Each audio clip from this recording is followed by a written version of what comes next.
Dios en su sabiduría y visión más amplia nos dejó el culto externo, sacrificial y comunitario. No bastaba con el culto interno y espiritual, aunque eso ya estaba. Entonces la Biblia en muchas partes habla de ese culto interno nuestro. Que a nuestro padre le gustaba mucho esa expresión de San León Magno, papa de ese San León I, papa del siglo IV, V, VI, y que decía que hay más sacerdotal que una conciencia pura y las inmaculadas hostias ofrecidas a Dios desde el altar del corazón. De ahí que se entiende todo lo que se llama sacerdocio común de los fieles. El altar de un cristiano, el corazón de un cristiano es como un altarcito. Desde allí surgen las oraciones, ofrendas. Y de eso habla San Pablo en la epístola de los Romanos, ¿no? Ofrezcan vuestros cuerpos como hostias inmaculadas.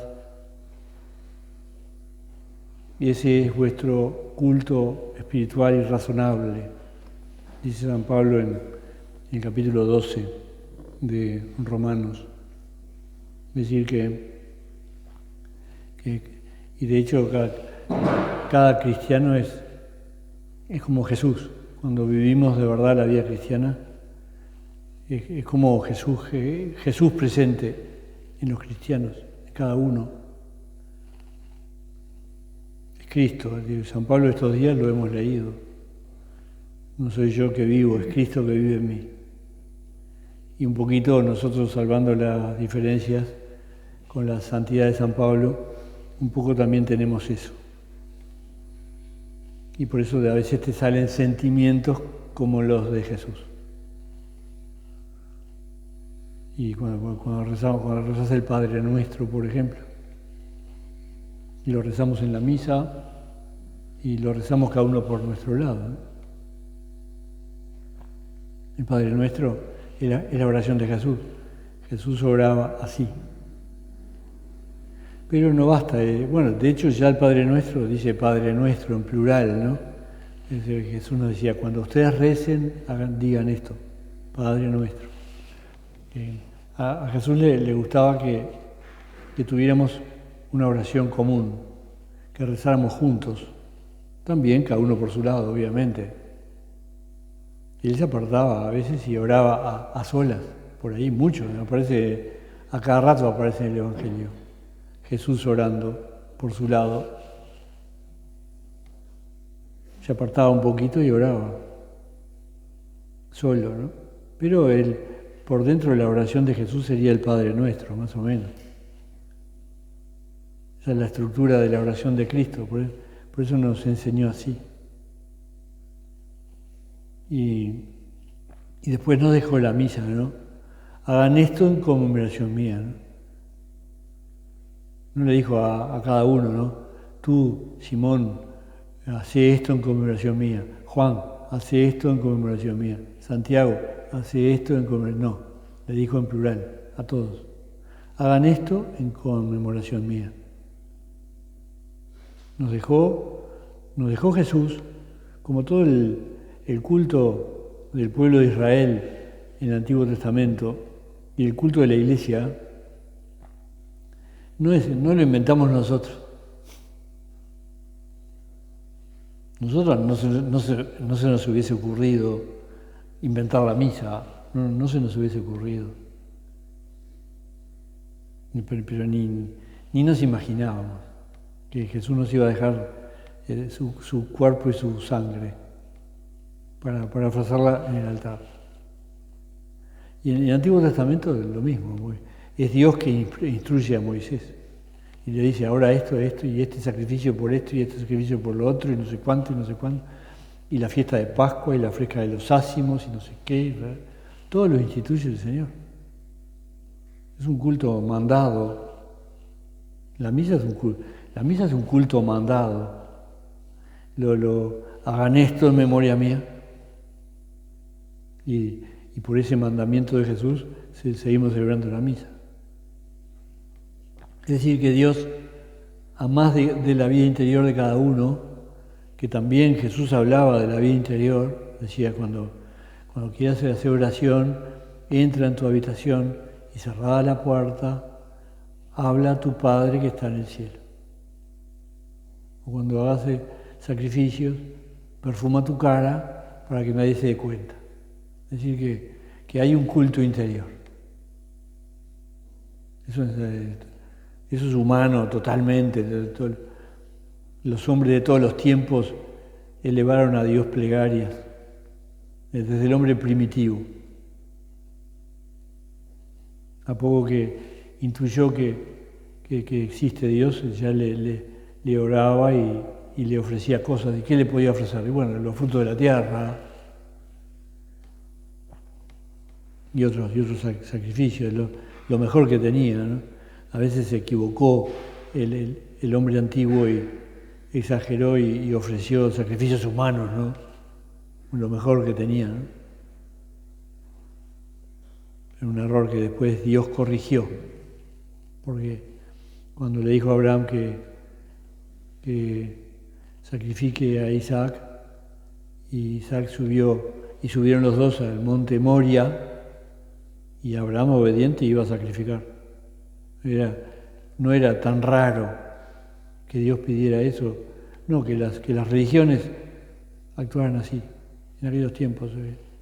A nosotros nos parece horrible, pero a Abraham me pareció, ¡guau! Me tocó, como diciendo, sacrificio del hijo, ¿no? El primogénito. Sin embargo, Dios no lo permitió, porque Dios ya no quería más eso en las costumbres humanas. O contraste, ¿no? Que Dios no quería que ocurriera más eso, entonces Abraham se ahorró el sacrificio de Isaac y en su lugar sacrificó un carnero que estaba por ahí enredado. O contraste porque Dios no se ahorró a su hijo, ¿no? Es un misterio eso, ¿no? Mi hijo amado, ¿no? He aquí mi hijo amado, en quien tengo toda mi complacencia, pero lo envió al mundo para morir en la cruz. Y ese sacrificio no se ahorró como el de Abraham. Un misterio, ¿no? Increíble, ¿no? Tan importante es el sacrificio de Cristo,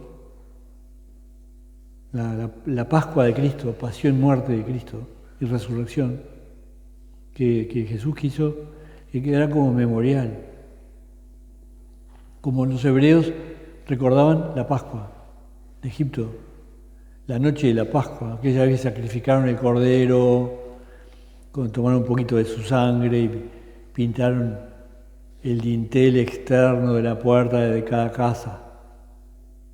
Todavía hoy los hebreos, los judíos piadosos, las familias todavía tienen en su casa una franja roja arriba en el dintel de la puerta de la casa,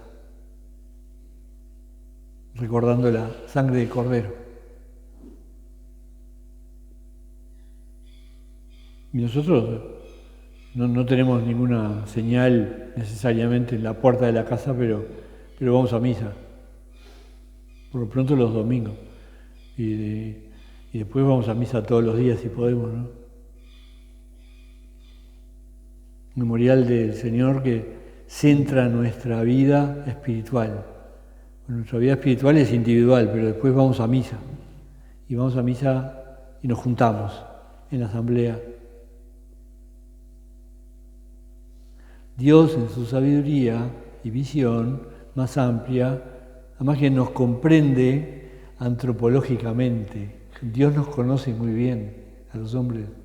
Por eso hay culto comunitario, pues somos así. Dios comprende muy bien la antropología nuestra, mucho más que nosotros.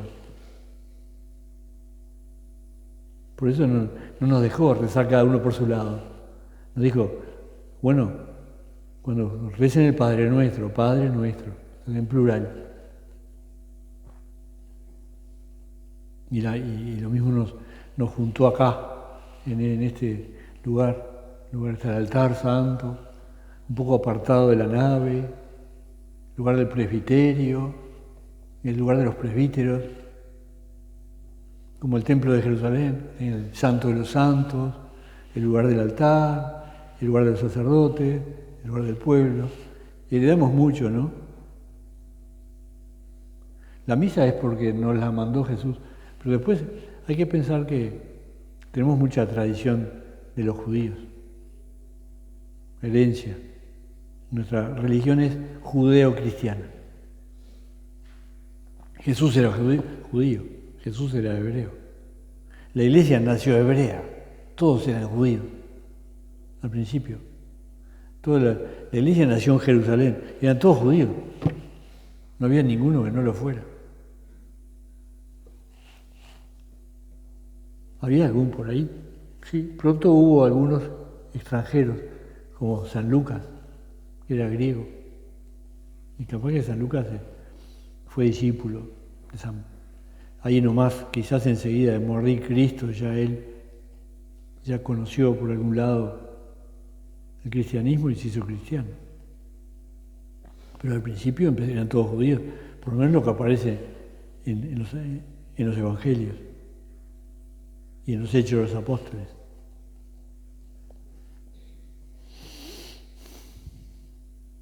Por eso Dios quiso que tuviéramos la misa, ¿no? Ya sabemos que es el centro y raíz de la vida cristiana, que Jesús quiso la misa para que fuésemos corredentores con Él, para que estuviéramos al pie de la cruz, como María.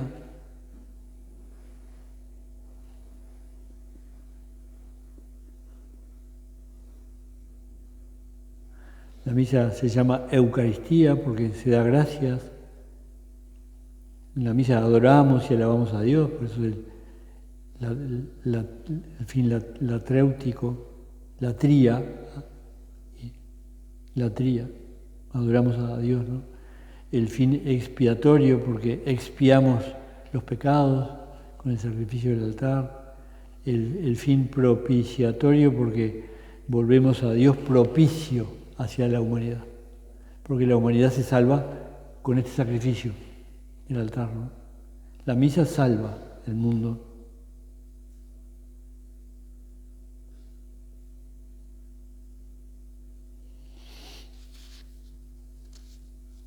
A la misa vas a rezar la misa.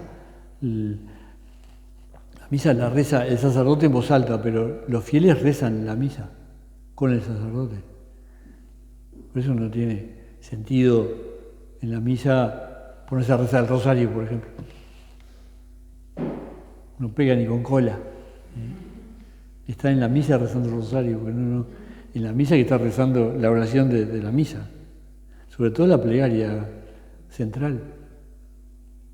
Eso está bueno. Antes se usaba el misalito. Bueno, antes se celebraba una misa en latín, ¿no? Y entonces los fieles iban con misalito. Y en los centros de casa hacemos así también.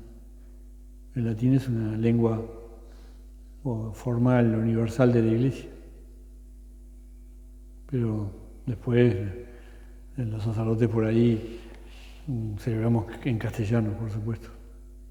Porque ya por algo la Iglesia admitió la misa en las lenguas vernáculas, para hacerla más cercana.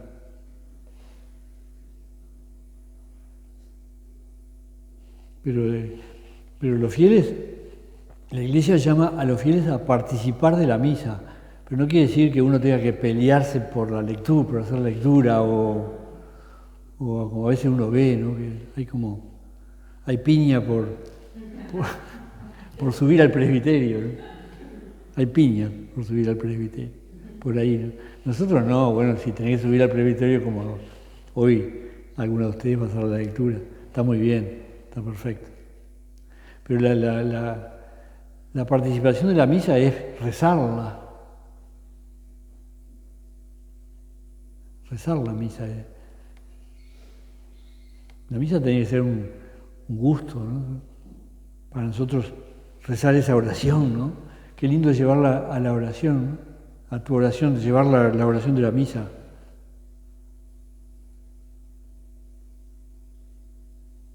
A mí me gusta celebrar la misa, el canon 1, que era el que celebraba nuestro Padre.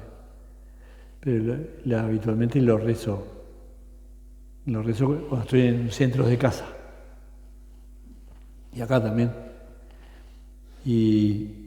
Pero en público no, porque es un poco...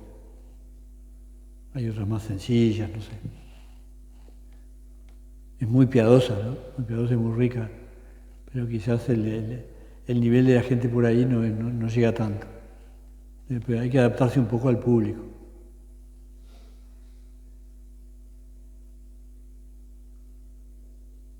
Y nos debería dar un gusto enorme, ¿no? Cada día tener el gusto de ir a misa para rezar esa oración. Rezar cada uno, tú rezar esa oración. Debería ser como una especie de descanso, de gusto, de una especie de consuelo. Y nos debería pasar como contaba nuestro padre, de un chiquilín, de una que vivía en familia, con padres, hermanos, y que le gustaba mucho una comida que no me acuerdo cuál era, que era graciosa, ¿no? Una comida rica, pero había una vez de vez en cuando, ¿no? La comida esa, ¿no? Cuando quizás los días de fiesta o los domingos, no sé. Total que estaba esperando que llegue el almuerzo porque iban a comer eso y siempre estaba ahí pendiente y comía con toda fruición, ¿no? De ese plato. Un día invitaron a comer a alguien y el chiquito, que era vivo, se enganchó con la conversación, como a veces pasan esos gurises avispados, o gurisas, avispaditos, son chiquitos pero son avispados. Entonces, están ahí pendientes, ¿no? Y entienden y siguen la conversación con interés, ¿no? Total que se pusieron a hablar y se puso a atender lo que estaban diciendo y se comió la comida sin darse cuenta. Y después, cuando se dio cuenta, se puso a llorar. Porque se le había pasado la ocasión que después volvería a los 15 días, ¿no? Oh, me comí el plato. sin disfrutarlo, ¿no? Porque estaba enganchado en la conversación.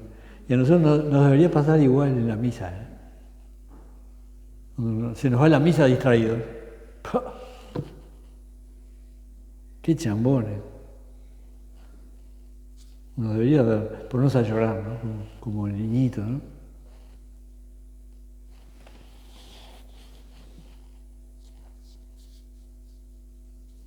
Esto lo decía San Pío X, que era un genio. San Pío X fue un papa eucarístico. Fue el que le bajó la edad de la comunión a los chiquitos, ¿no? Es el papa de la primera comunión, de los niños, que es una delicia, ¿no? Una delicia, una fiesta, ¿no? Primera comunión de los niños, cuando son chiquitos, en edad de la inocencia todavía, cuando todavía no tienen nubes en la conciencia. San Pío X. San Pío X, por ejemplo, decía siempre amante de la Eucaristía. San Pío X comenzó su papado en 1903 y falleció justo cuando empezaba la Primera Guerra Mundial, en 1914. Y decía que para animar a la comunión diaria, decía como el pueblo de Israel que vivía, que Dios le dio un pan eucarístico prácticamente, un pan de acción de gracias que se llamaba maná en el desierto. que es un poco misterioso, no sabe bien cómo era, y que todos los días lo recogían y se alimentaban de eso durante 40 años. Y lo comían todos los días. Y entonces decía San Pío X, bueno, como ellos precisaban comer todos los días, nosotros también. Dice acá, en un documento suyo, comentando sobre el concilio de Trento, que era el concilio, todavía no había. Sí, había ocurrido ya el Vaticano I, antes de Pío X, pero acá se refiere al concilio de Trento. Dice, de la comparación del pan eucarístico con el maná del desierto, fácilmente podrían sus discípulos deducir que así como el cuerpo se alimenta diariamente del pan, y los hebreos con el maná en el desierto, del mismo modo el alma cristiana puede diariamente regalarse en comer el pan de vida. Esa comparación, ¿no? Se ve que el Papa estaba ya al comienzo del siglo XX haciéndole propaganda a la misa diaria.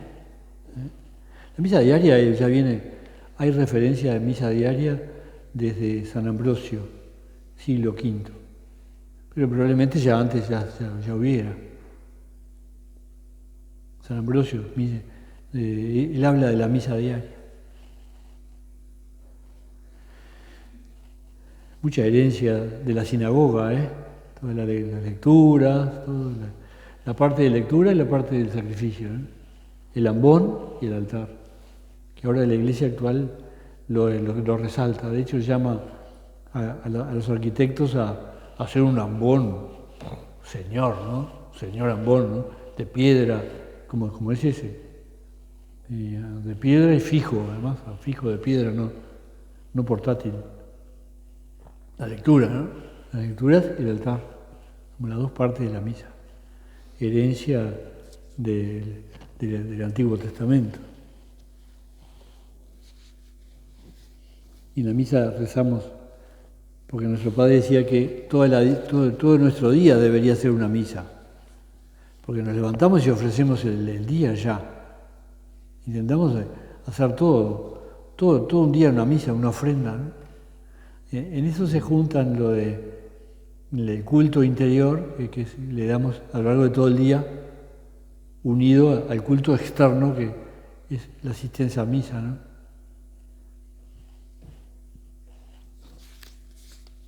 Decía nuestro Padre, y no solo en el altar, está hablando de la misa, y no solo en el altar, sino en el mundo entero, que es altar para nosotros. Todas las obras de los hombres se hacen como en un altar, y acá está citando a León Magno. Y cada uno de vosotros, en esa unión de almas contemplativas, que es vuestra jornada, dice de algún modo su misa, que dura 24 horas, en espera de la misa siguiente, que durará otras 24 horas. O sea que de mañana cuando nos levantamos y besamos el suelo o ponemos la frente en el suelo, me parece que no, es poner la frente en el suelo. Ahí ya empezamos la misa, ¿no? Está bueno pensar eso, ¿no? Porque nos da como unidad a la jornada, ¿no? Unifica la jornada, ¿no? Empezamos nuestra misa, ¿no? Nuestra ofrenda, ¿no? Pasa que en el altar nos unimos de manera sacramental a la ofrenda de Cristo. Si queremos cambiar el mundo, si queremos salvar a las almas, tenemos que amar la misa. Como dice Camino, ¿no? En un punto de Camino, dice, el varón apostólico ama la misa.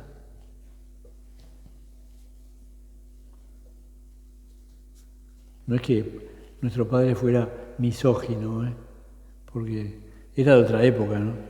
Antes no. Hoy se diría, la mujer y el varón apostólicos aman la misa. Así este punto dice, el varón apostólico ama la misa. Y hoy actualmente pensamos, ¿y la mujer? ¿Eh? Han cambiado las culturas. Pero entendemos, ¿no? Este punto fue escrito en 1932. Era otra la mentalidad. Pero eso, ¿no? El varón y la mujer apostólicos aman la misa. ¿Por qué? Y porque queremos salvar a las almas. Entonces, le tenemos amor a la misa. Todo un mismo paquete, ¿no? Amor a Dios, amor a Jesús, amor a la iglesia, amor a la misa, amor a las almas, todo el mismo paquete. Amor a la obra, es todo un paquete. Es todo el mismo corazón, los mismos sentimientos, los mismos sentimientos de Cristo, además. Bueno, nos encomendamos a nuestro Padre, que amaba tanto la misa. El amor de nuestro Padre a la misa, mamma mía. Y don Álvaro, que celebró su última misa en el cenáculo, o al lado del cenáculo, no sé. Una cosa muy, muy llamativa, ¿no? Que a Juan Pablo II le sorprendió mucho, ¿no? Igual que Jesús, ¿no? La última cena y ¡pum!, se murió. Y don Álvaro fue igual. Bueno, le pedimos a eso, ¿no? Nos encomendamos a nuestro Padre, a don Álvaro, que nos ayuden a estar centrados en la misa, amar la misa, rezar la misa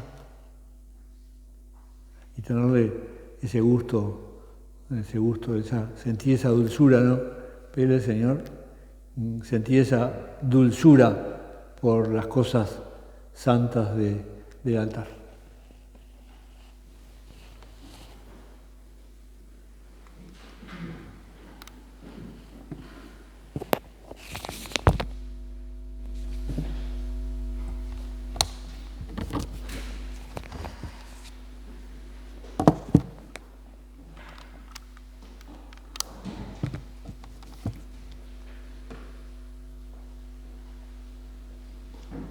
Te agradezco, Dios, por buenos propósitos, afectos e inspiraciones que me has comunicado en esta meditación. Te pido ayuda para lograr, Madre mía Inmaculada, José, mi Padre y Señor, Ángel, guarda.